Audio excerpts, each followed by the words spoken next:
a retomar entonces la idea a partir de esta laminilla. Observen ustedes algo evidente allí. Seres humanos, aparentemente todos diferentes, aparentemente, pero metidos en un solo esquema, en una sola actitud. Mirar el celular, aferrados al celular, es diciente que están atravesando una calle, pero lo hacen sin despegar la mirada del celular. ¿Vemos eso nosotros en la actualidad? Totalmente lo vemos. Inclusive hay unas escenas que puede uno ver también en internet que son curiosas. Las familias se invitan a un restaurante a cenar o a almorzar. Está la cena ahí servida, pero cada uno en su celular. Ya ni siquiera nos predisponemos a conversar cuando estamos junto al otro ser humano que nos acompaña. Le ponemos más atención a lo que se esté diciendo en el celular, y eso no es fortuito. O sea, eso está ocurriendo por una razón que ahora voy a tratar de señalarla, y voy a invitarlos a que hagamos lo posible por invitar a nuestros hijos a no caer en esto. Ese va a ser el contenido de la charla. Vayamos a esta parte. Yo empiezo con un librito que leí hace algún tiempo, lo releí después y ahora lo volví a escuchar en Storytel. La primera impresión que yo tuve de este libro, un libro de Viktor Frankl, El hombre en busca de sentido, era que tal vez era un libro trivial, sencillo. Era alguien que había estado en los campos de concentración nazis, judío, padeciendo el holocausto judío. El nazismo casi extermina al pueblo judío. Fueron más de 6 millones de judíos masacrados y acabados por el nazismo. Este señor es un sobreviviente. Entonces, la primera vez yo decía, pues será alguien de los mismos que escriben para contar una experiencia y demás, pero encontré cosas interesantes. Luego, cuando lo releí, la misma situación, y luego cuando lo escuché en Storytel, la misma cosa. Y entonces encontré que este señor nos deja un mensaje que ya trasciende la época que le tocó vivir. Él dice, por ejemplo, en realidad no importa que no esperemos algo de la vida, sino si la vida espera algo de nosotros. Y él comenta ahí de las experiencias, de las varias experiencias que narra, comenta que ya sabían en los campos de concentración para qué estaban ahí, y ya sabían por qué salía el humo por las chimeneas, y sabían que ellos simplemente, los vivos que estaban sabiendo eso, sabían que ellos simplemente estaban en una fila y que no sabía cuándo les tocaba el turno. Pero él narra la forma como las personas, cuando ya iban hacia la cámara de gas y que ya se sabía qué pasaba allá, las personas iban o entonando un Padre Nuestro o la oración judía para despedirse de la vida y pasar a la vida eterna. E iban tranquilos. Y él decía, porque ellos hasta el último segundo conservaron la esperanza de saber que podía haber algo mejor. Pero eso que estaban viviendo no lo podían evitar. No podían salir de eso. Tuvieron que aprender a vivir con esa desesperanza. Y él dice, porque aprendieron que en última instancia lo que tenemos que hacer en la vida es asumir la responsabilidad y cumplir las tareas que nos pone la vida. Miren esta belleza, ese mensaje, y ahora lo encajamos con el otro mensaje, con nuestra época. Porque nosotros estamos viviendo creyendo que no es una situación de desesperanza la que sufrimos. Creemos que estamos bien. Nos dejamos llevar por la ilusión. Y entonces no hemos aprendido suficientemente la tarea de asumir la responsabilidad que nos pone la vida. Víctor Frank se apoya en una frase de Federico Nietzsche que dice: quien tiene algo por qué vivir es capaz de soportar cualquier cómo vivir. Es una enseñanza enorme, profunda. Si yo le doy, miren el título del libro, Buscar el sentido de la vida, el hombre en busca del sentido. Si yo le doy un sentido a la vida, la voy a desarrollar como ella en consecuencia la esté viviendo. Si no le doy sentido a mi vida, y ahí vayamos pensando en estos jóvenes de hoy, si no le damos sentido a la vida, no vamos a soportar fácilmente las dificultades que nos da la vida. Porque aquí, señores padres de familia, tenemos que decirle a nuestros hijos en todo momento, nosotros como adultos que sabemos esta verdad de perogrullo, la vida no es fácil, la vida no es regalada, la vida no es sencilla, la vida es responsabilidad, la vida es acciones. No los podemos engañar. A veces nos da pesar, a veces sentimos algo de dolor cuando vemos que nuestro hijo tiene una dificultad y sentimos que le podemos aliviar la dificultad simple y llanamente diciéndole: tranquilo mi hija, tranquila mi hija, no, tranquilo mi hijo, no pasa nada, vamos a tratar de ser felices, no pasa nada, ven, yo te alivio esa dificultad, yo te ayudo, yo te hago las tareas, no le pares mucha bola al profe Víctor, no le hagas todas las tareas, quédate así. Es que creemos que alivianándole esa responsabilidad que tiene que asumir, no va a sufrir en la vida. Y lo inducimos a un error. La vida no deja de plantearnos problemas. Todos los días. Todos los días. Ahora le recordaba a los padres de familia de primaria, ¿cuál es el primer problema que tenemos todos los días? Levantarnos. Levantarnos es el primer problema. Estuvimos dormidos y ahí en el sueño estuvimos resolviendo problemas de los cuales a veces somos conscientes y a veces no. Pero cuando nos despertamos tenemos que decir: ay, qué pereza levantarnos y a esta hora, a la hora que nos despertemos. Ese es el primer problema que hay que solucionar. Es la primera responsabilidad que hay que asumir para poder seguir adelante. Y a los niños, a los jóvenes, hay que decirle: sí, que hay que escribir el cuaderno, hay que escribirlo. Que hay que hacer las tareas, hay que hacerlas. Que es que son muchos ejercicios, hay que hacerlos. Hay que hacerlos, hay que cumplir, hay que asumirlos, porque ahí empieza la solución del problema. No decirle: no, copia los problemitas, si quieres le digo a María José que te los preste. No pienses, ven, yo voy a alquilar un cuaderno, yo te voy a resolver el problema.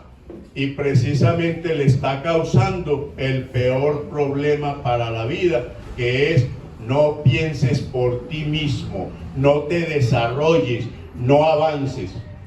Y así, el gran mensaje de Víctor Frank, que lo coge uno en el libro fácilmente, es: el gran sentido de la vida, mis estimados padres de familia, es la libertad. Aún la libertad de los condenados a muerte en los campos de concentración. Ellos sabían que no podían evitar eso, pero aún así asumían esa desgracia, asumían el sufrimiento para ir hasta el último momento. Y cuenta él, había algunos que les preguntaban: pero ¿por qué no te desesperas? Y decían algunos: es que de pronto en el último segundo cambian la decisión. Espero que hasta el último segundo no me hagan entrar a la cámara de gas. Y dice Víctor Frank una cosa que muchas veces perdemos de vista. Él narra unas situaciones como esta, cuando él se veía agobiado porque tenían que caminar kilómetros de donde los mandaban a trabajar, en harapos, con zapatos rotos, con frío, con lodo, con hambre. Empezaban todos a mascullar dentro de su mente: ¿será que hoy nos darán una ración extra de pan? ¿Será que hoy de pronto nos van a dar una salchicha? ¿Será que hoy nos cambiarán la sopa? Y seguía pensando él: ¿será que hoy puedo conseguir un pedacito de alambre para amarrarme los zapatos?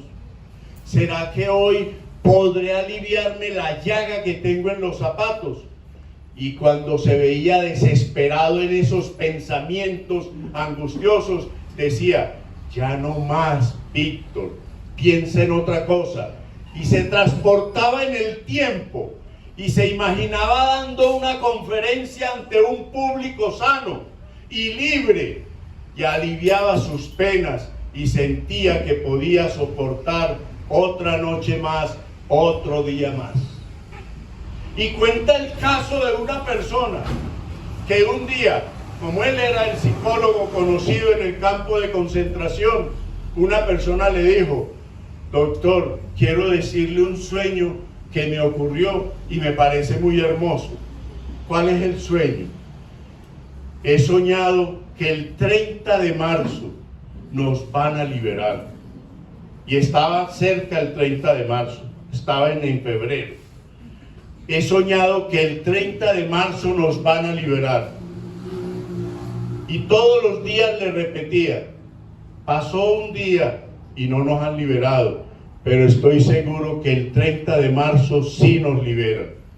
Y él veía que esa persona actuaba con ánimo, con fuerza, con alegría, a pesar de lo que estaban sufriendo. Pero lastimosamente llegó el 30 de marzo de 1945 y no los liberaron. Porque todos sabemos que ellos fueron liberados luego del mes de agosto de 1945. Y este señor cayó en una congoja, en una tribulación tan desesperante, que a los 2 días murió de una fiebre tifoidea que él tenía, pero que perdió la esperanza y simple y llanamente el cuerpo no le respondió más. Y esa es la enseñanza, mis estimados amigos, de por qué es tan importante que le enseñemos a nuestros niños, a nuestros jóvenes, que tenemos que tener alicientes, que tenemos que pensar hacia el futuro y que tenemos que sentirnos mejor de lo que estemos viviendo, porque eso es lo que nos sacará adelante y nos fortalecerá. Pero esa enseñanza de Víctor Frank la voy a empatar con otro libro, el de Agustín Laje, que nos pone en un entredicho. Cuando yo recibí este libro de regalo de una de las familias nuestras, la familia Muñoz Orozco. Y yo he conocido algo de Agustín Laje. Y yo dije, pues es un libro con carácter político, con carácter histórico. Vamos a ver qué tiene. Y ahora cuando he llegado al sentido que tiene este libro, todos los libros tienen un sentido, tienen una dirección. Lo primero que aclaré, él habla ahí de generación idiota. Y lo han tratado de contradecir por eso. Ay, ve, este derechista se le dio ahora por ofender a los adolescentes. Y resulta que no. Él simple y llanamente aclara en qué consiste ser idiota desde la civilización griega, que fue donde nació la palabra idiota. Y el ser idiota en la civilización griega era el que no participaba de la vida pública, el que no participaba de la actividad administrativa que era tan vital y tan rica en Grecia. Era el que simple y llanamente se miraba al ombligo, no se comparaba con nadie, no se confrontaba con nadie. Y entonces los griegos le decían a esa persona, no seas idiota, participa en las cosas, no te quedes solo, no te quedes aislado. Y este señor Agustín Laje señala el gran problema que vivimos, que ahora lo vamos a escuchar en este señor. Yo me atrevo a decir, todavía no he concluido el libro, pero cuando llegue a la conclusión del libro, yo creo que Agustín Laje nos compara la sociedad que estamos viviendo ahora, el ambiente en el que estamos metidos ahora, nos compara con los campos de concentración que vivió Víctor Frank. Ahora estamos en un campo de concentración. La diferencia es que ya no nos muestran las alambradas. La diferencia es que no tenemos el guardia que nos va a azotar. La diferencia es que no nos limitan la comida. La diferencia no es la carencia de ropa.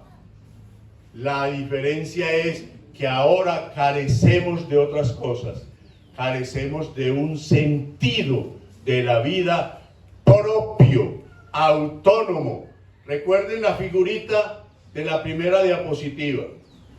Esos señores aferrados al celular no tienen un sentido de la vida. Yo pongo la pregunta, ¿estarán buscando el sentido de la vida? Yo lo hago como con algo de aliento, de esperanza.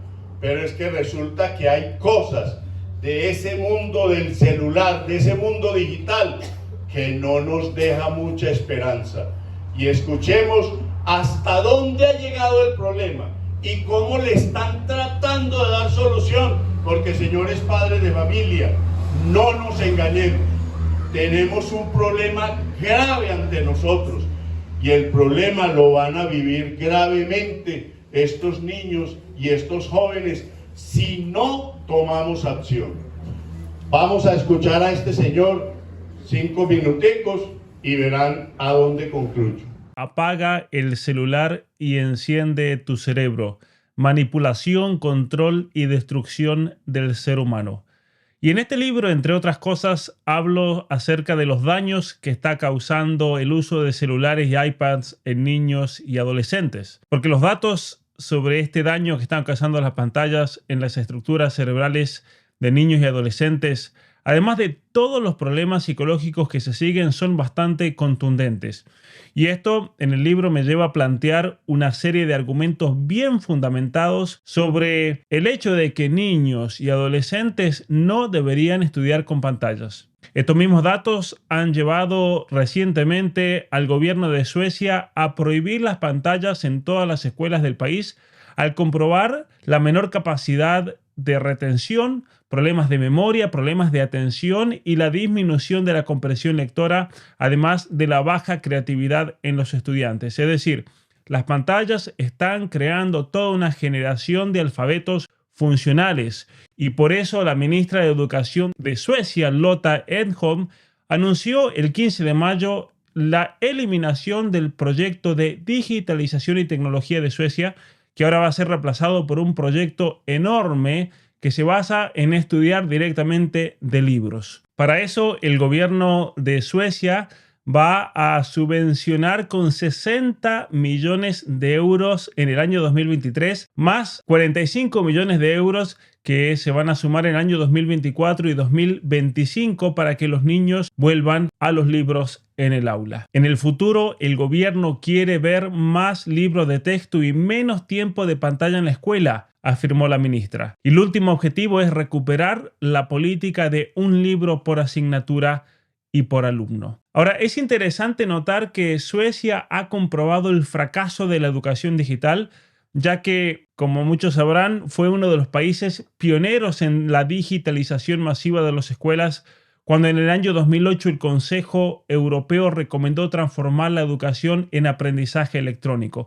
Suecia estuvo ahí siempre en los primeros países en transformarse tecnológicamente, pero es interesante que ellos mismos han comprobado que esto ha sido un fracaso total, un fracaso absoluto. Según la ministra de Educación, la digitalización fue un experimento asumido de forma acrítica, es decir, sin ningún tipo de fundamento. Y los libros, dijo esta mujer, tienen ventajas que ninguna tablet podrá sustituir. La ministra había solicitado informes a más de 60 expertos y organizaciones sobre la digitalización de las aulas, entre ellos el reconocido Instituto Karolinska, y absolutamente todas las organizaciones y todos los expertos consultados llegaron a la misma conclusión.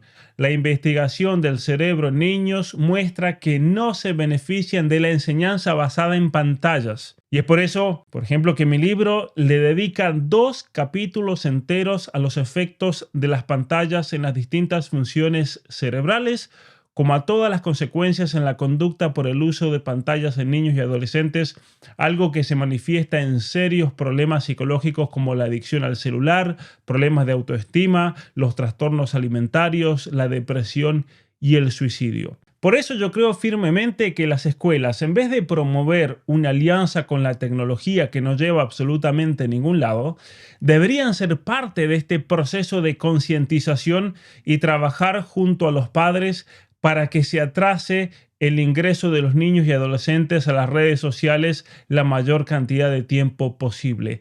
Suecia ha hecho muy bien en volver a los libros impresos. La escuela debería alentar el desarrollo humano de los estudiantes, algo que no se logra con la tecnología. Los centros educativos no deberían alentar jamás el uso de redes sociales, por ejemplo, por el daño que esto implica, los daños psicológicos, los daños cognitivos, pero además deberían limitar al máximo la interacción con la tecnología dentro del contexto escolar. Podríamos decir que a menos tecnología, mayor desarrollo en los niños, algo que parece más que obvio. Y por lo tanto, muchos países han tomado la decisión de prohibir los celulares en las escuelas. Ese es el caso de Francia. Prohibió los celulares desde la escuela maternal del colegio de 3 a 15 años, dejando libertad para que cada liceo, que es de 16 a 18 años, decida en su reglamento interno. Y esta ley estaba fundamentada en estudios que indicaban cómo los celulares eran perjudiciales para los adolescentes y cómo las escuelas donde no se permitía que los estudiantes usasen su celular obtenían los mejores resultados académicos. Yo creo que ninguno de ustedes, si tienen hijos, quisieran tener un hijo inútil, un hijo sin opciones en un futuro laboral controlado por la automatización y la inteligencia artificial. La única escapatoria es aprender a encender el cerebro, aprender a relacionarse con otros, saber expresarse con coherencia, porque esas son las habilidades que una máquina nunca podrá replicar. Curiosamente, serán estas personas, las personas con creatividad, las que llevarán la tecnología al próximo nivel. ¿Por qué? Porque saben pensar críticamente. En cambio, cuando a un niño se lo imbuye en la tecnología desde chiquito, lo que ocurre es lo opuesto, ya que en vez de aprender a usar las ventajas que le ofrece la tecnología, lo único que ocurre es que el niño o adolescente se vuelve tecnodependiente y además adicto a sus recompensas. Y ahí escuchamos, el problema ha crecido tanto que observen que países que le habían apostado tanto a la educación digitalizada terminan cercenando totalmente esa posibilidad. Y es algo que se nos ha venido dando porque uno lo ve con nuestros estudiantes. Aquellos que están más dependientes de esa, que están viviendo esa laminilla primera, ¿se acuerdan la primera laminilla? Esos estudiantes tienen no solo dificultades de socialización, dificultades de expresión, dificultades de coherencia. Aquí en el colegio lo hemos vivido y entonces yo ahí llamo la atención sobre este mensaje que nos trae Agustín Laje en este libro de la generación idiota. La generación idiota no es la adolescencia, es la actitud adolescéntrica en la que caímos, en la que nos han metido. Van 2 o 3 décadas en donde nos han vendido la idea de que vale más un like que una interacción personal. En que hay personas en las redes, en la nube, que es más importante, aunque diga tonterías, que es más importante que mi profesor de matemáticas, que es más importante que mi estudio personal. Y he visto personas que sienten una especie de angustia cuando escriben algo en la red social y están a cada rato mirando qué le respondieron, qué le dijeron, le pusieron el like, no le pusieron el like. Es decir, Agustín Laje nos compara los campos de concentración que los nazis hicieron contra los judíos con el campo de concentración en el que estamos ahora. La diferencia es que ahora somos una especie de prisioneros conscientes, prisioneros halagados, prisioneros que aceptamos la prisión. Ya no nos importa si lo que estamos pensando es verdad o es mentira. Agustín Laje señala, nos han metido en ese mundo sin sentido. Y nos han metido porque precisamente han convertido el mundo con 2 problemas fundamentales. El mundo de la posmoralidad. Nos han estado convenciendo que la moralidad es relativa, que cada cual puede tener su moral y que no importa porque eso no va a tener consecuencias. ¿Cómo que no importa, señores padres de familia? Es que la moralidad es social, la ética es conjunta, vivimos en conjunto. Sería como decir que este señor Iván Mordisco hace muy bien en aislar al meta, en hacer con el meta lo que quiera, con el Caquetá lo que quiera, porque él tiene su propia moralidad. Sería muy bien aceptar que cualquiera entonces cuando sienta ganas puede matar a alguien porque ese alguien no le gusta. Es decir, la moralidad tiene unos principios, mis estimados padres de familia, que aunque yo sea diverso, es que yo puedo ser diverso, pero no puedo perder unos principios universalmente válidos. No los puedo ignorar, no los puedo desechar. Esa discusión ya se dio hace más de 2500 años, cuando Sócrates se enfrentó con los sofistas. Y el enfrentamiento era ese. Los sofistas eran muy buenos hablando, muy buenos en la retórica, pero ellos decían expresamente, mi preocupación no es la verdad, no es la tabla de moral universal. Mi preocupación es que tú aprendas a hablar y a convencer a los demás. Y Sócrates les decía, no, así no es, señores sofistas. Lo más importante es la verdad, lo más importante son los principios. De lo contrario, la sociedad no se construye. Y está también la tabla o el problema de la posverdad. Ahora entonces tenemos que aceptar las fake news, porque simple y llanamente cualquiera la emite y yo la creo y uno se da cuenta. Yo les pongo un ejemplo. ¿Cuántos años hace que la humanidad comprobó sin ninguna duda que la tierra es redonda y gira alrededor del sol. ¿Cuántos años se comprobó esa verdad ya? Más de 500 años.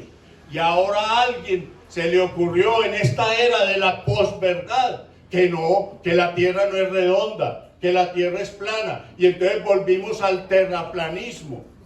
Y uno escucha personas que siguen y aceptan esa verdad entre comillas, porque no, es que ya lo importante no es la verdad, ya lo importante es cómo nos dicen algo. Y eso no es así, señores padres de familia. Ustedes me perdonan, yo no sé si aquí hay terraplanistas, pero yo los invocaría. No creamos todo porque nos vengan las redes. No lo aceptemos porque sí. Y no le dejemos a nuestros niños que se dejen convencer tan fácilmente por cualquier tontería.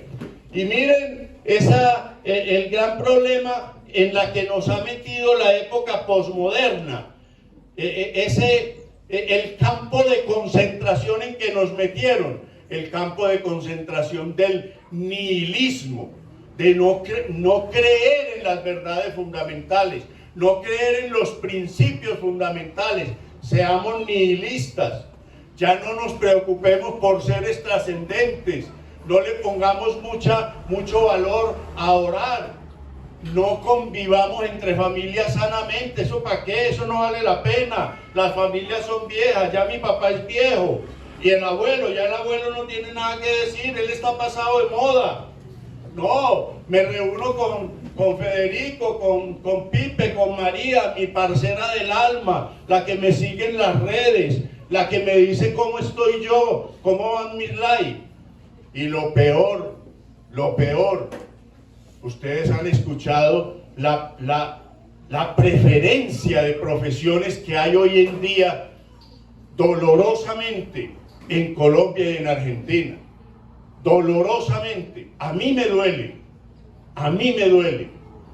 ¿Qué quieres ser tú? ¿Cuál es la profesión que tú quieres acoger? Yo, influencer. Eso es lo que quiero ser. Y uno dice, pero ¿y de dónde salió esto, por Dios? ¿Qué está pasando? O sea, los colegios ya ni siquiera tentamos a nuestros estudiantes a que quieran ser ingenieros, a que quieran ser médicos, a que quieran ser profesionales. No, influencer. Y entonces yo me puse a mirar, haciendo un esfuerzo, me puse a mirar a ver por qué eso. Y claro, encuentra uno cosas como el del tal Liendra. Hágame el favor, hasta el nombre está, a mí me da, escozor. ¿Cómo le voy a aceptar yo la verdad a un tal Liendra? Pues me perdonan los que lo sigan y los que lo admiren y lo amen, pero yo personalmente no. Y cuando escucho, porque bueno, todos hablan bobadas, todos esos influencers hablan bobadas, come aquello, come lo otro, píntate así, vístete así, no sé qué. Les ponen unos retos a nuestros muchachos. ¿Ustedes se acuerdan el reto de la ballena azul? Peligrosísimo. El reto terminaba en quién era capaz de rociarse con gasolina y echarse fuego y despedirse de este mundo. Peligrosísimo. O sea, es un campo de concentración gravísimo en el que estamos viviendo. Y no lo podemos desconocer. Porque ya cuando le dice el tal Liendra a sus seguidores, no tienes que estudiar, hágame el favor, no tienes que estudiar, tú puedes ser influencer y puedes ganar mucho dinero sin necesidad de estudiar, hágame el favor. ¿A dónde nos van a llevar? A eso que dice Agustín Laje, a esa posición adolescéntrica que no nos permite ver el futuro, el sentido de la vida. A pesar de que todos seamos tan diversos, padres de familia, porque es que el problema no está en que seamos diversos, es que nosotros los seres humanos somos diversos.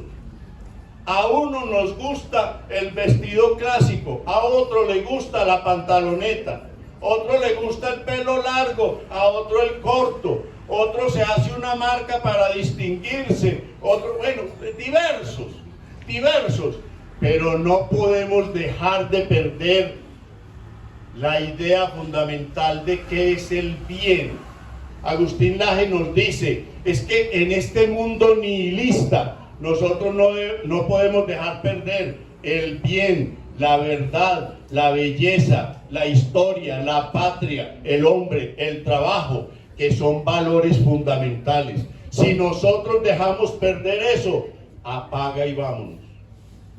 Se nos acaba la sociedad, porque es que la sociedad no es relativa, la sociedad se construye con pilares, con fundamentos, no se construye de otra manera. No estaríamos aquí donde estamos si hubiéramos relativizado la vida, las creencias, los gustos y le hubiéramos dado aceptación a eso. Entonces, por eso, ¿qué queda del bien allí donde infinidad de sus grupos exhiben concepciones morales totalmente distintas dentro de una misma sociedad? Habría una colisión, habría conflictos, habría disparidades, no habría confluencias. ¿Y qué queda de la verdad allí donde ojo a esto, la sobreinformación, la chatarra mediática, la cacofonía digital generan un ruido ensordecedor en el que es casi imposible discriminar lo verdadero de lo falso? Yo me retrotraigo al terraplanismo. ¿Quién puede creer hoy en día, por Dios, que la Tierra es plana? Solamente alguien que dijo, no, es que la verdad es según como yo la conciba. Y no importa, si yo digo que la Tierra es plana, basta y punto. Nadie me lo puede discutir. Esa es la posverdad, esa es la fake news. Y nosotros no podemos dejar a nuestros niños y jóvenes en ese peligro. Es un peligro, papás.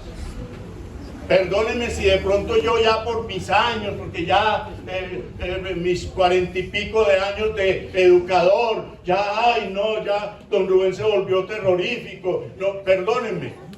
Pero yo sí quisiera invitarlos a confrontar cosas que hay que confrontar y que hay que invitar a nuestros hijos a que confronten.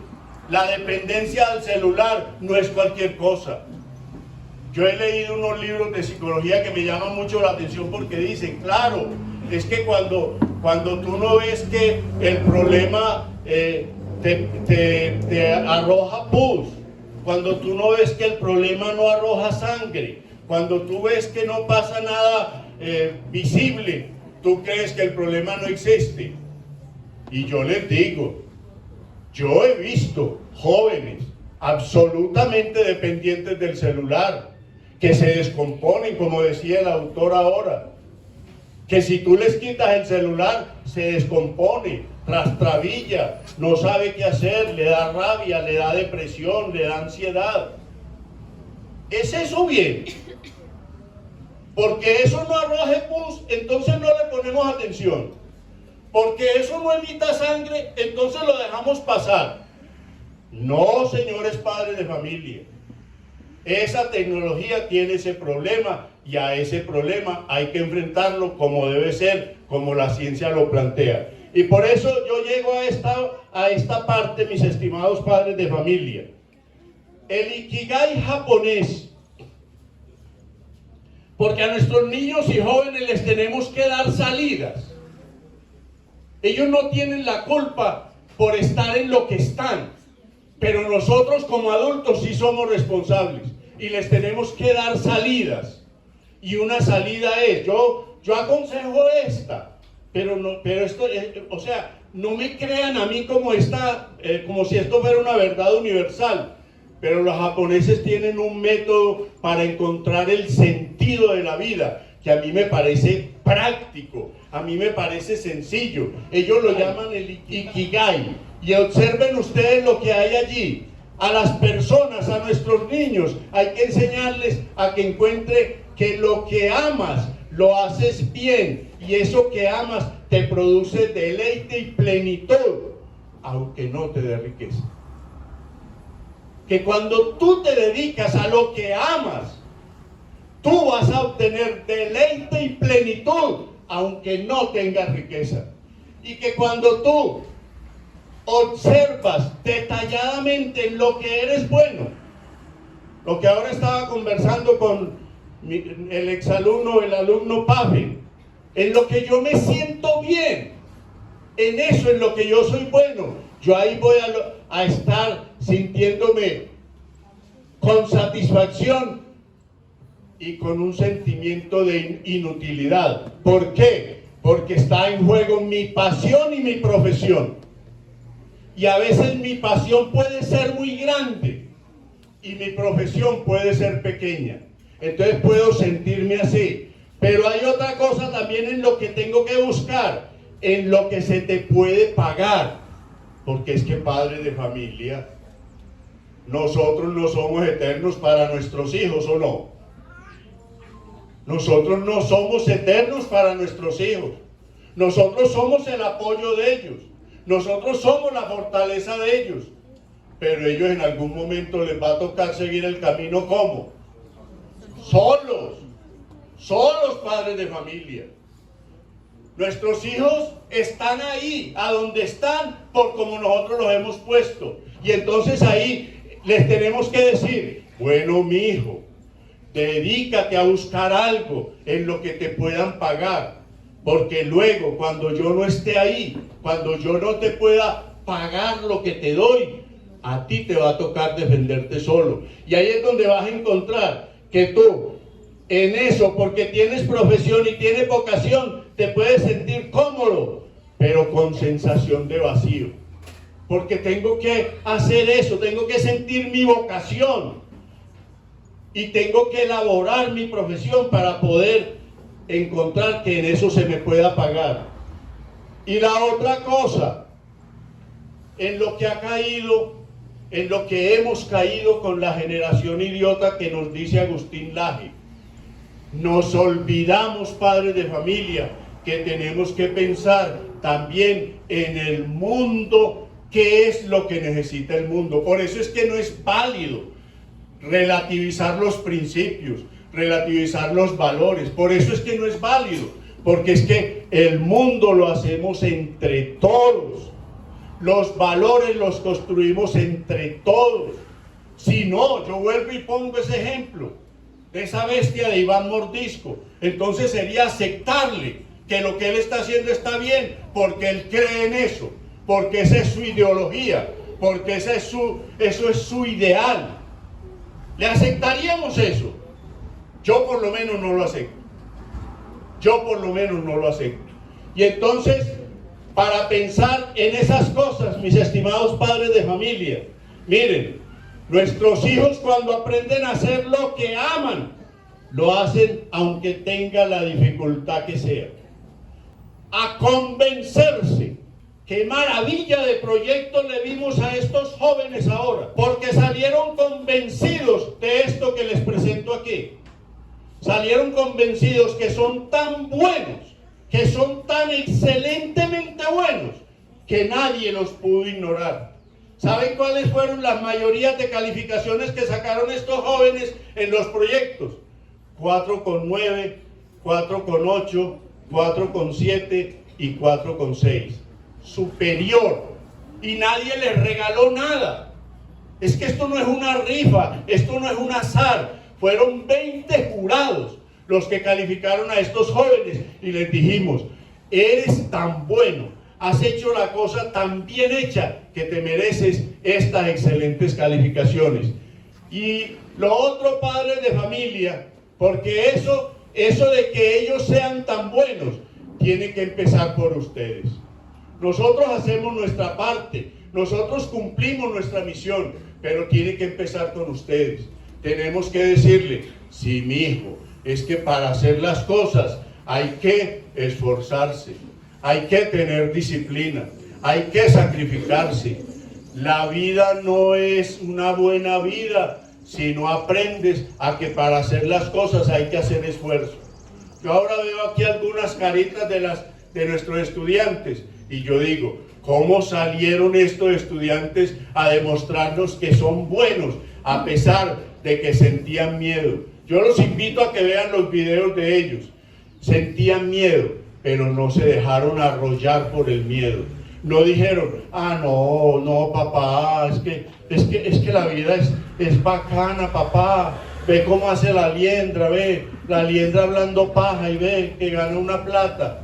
No, mijo, no te dejes convencer de esa bagatela. La liendra es la liendra, pero perdónenme los admiradores de la liendra, pero es alguien que no vale mucho la pena. Yo pondría más otro ejemplo. Yo pondría el ejemplo de otros personajes. Yo pondría el ejemplo de mis profesores, que valen la pena mirarlos, que desarrollan a estos estudiantes. Por eso pensando, muchas veces la vida nos dice, tienes que dejar eso, mijo, porque es que tú no eres bueno. Y miren lo que dice este jovencito, si lo dejo, nunca seré bueno.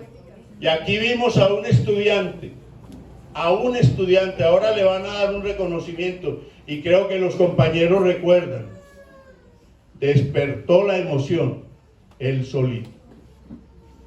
Y les aseguro que ninguno en este auditorio esperaba que él lo hiciera. Simplemente, ¿por qué? Porque yo estoy seguro que la mamá le estuvo diciendo, sí, no dejes de hacerlo. Eso es lo que hay que hacer. Y por último, mis estimados padres de familia, son tantas cosas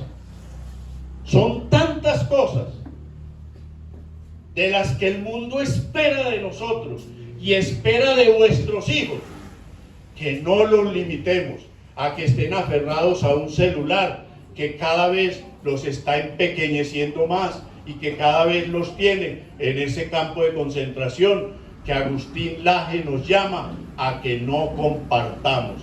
Salgámonos de ese campo de concentración, no caigamos en la idiotez, no validemos eso, padres de familia. Es la invitación que yo les hago con esta charla y que ustedes van a sentirse aliviados ahora cuando reciban los reconocimientos que van a recibir. Les agradezco entonces su aceptación. Muchas gracias.